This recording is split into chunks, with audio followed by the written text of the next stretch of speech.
There was no time to lose. Ole packed the car with all the toys and drove off. Ole was a very good toy maker, but was not a very good salesman. He didn't like praising himself or talking about how carefully the toys had been made. But he had to keep trying if he was going to sell anything. This is going to be a blast. Is there anything you're interested in? It looks exciting, but I don't have a lot of money right now. Maybe we could trade and call it even. Well, I would prefer money, but... In the end, he succeeded in selling all the toys.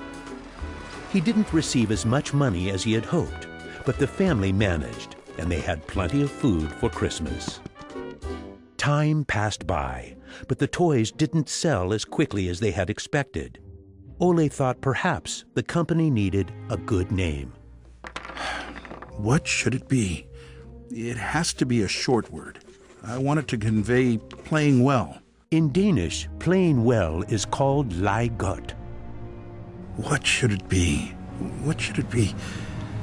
Yeah, if only I could get some sort of a sign.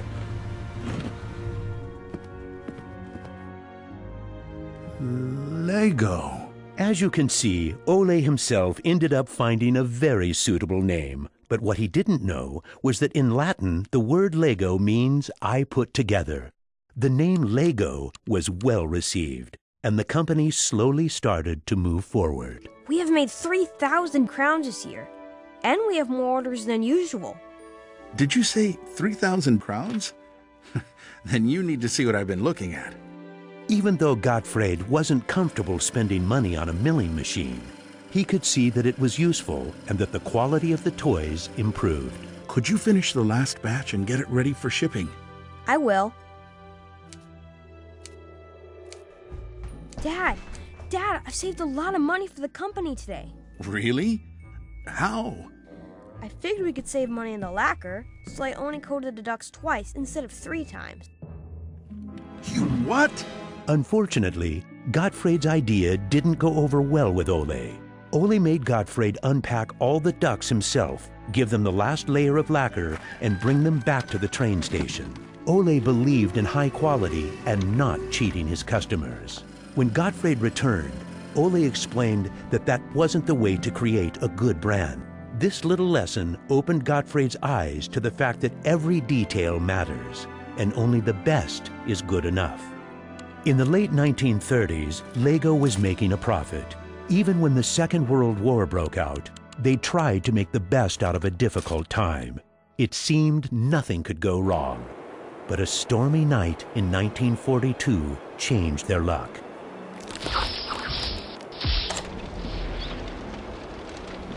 There's a fire!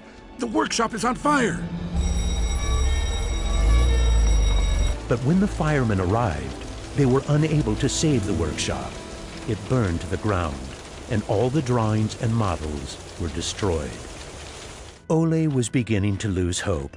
All that he had worked for was gone, and he almost lost his company. But being responsible for his children and workers inspired him to rebuild Lego. A new factory was constructed. Soon the production of wooden toys started again. The little company fought its way back into the market.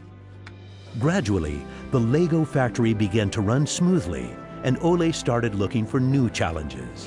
One day, he went to Copenhagen to look at a new machine that had just arrived in Denmark. It was a plastic molding machine, and Ole was very excited about it. Should we buy it? It sure is a good bargain, and it will give us a lot of opportunities. Well, it does sound interesting, but it is a lot of money. I'll take that as a yes.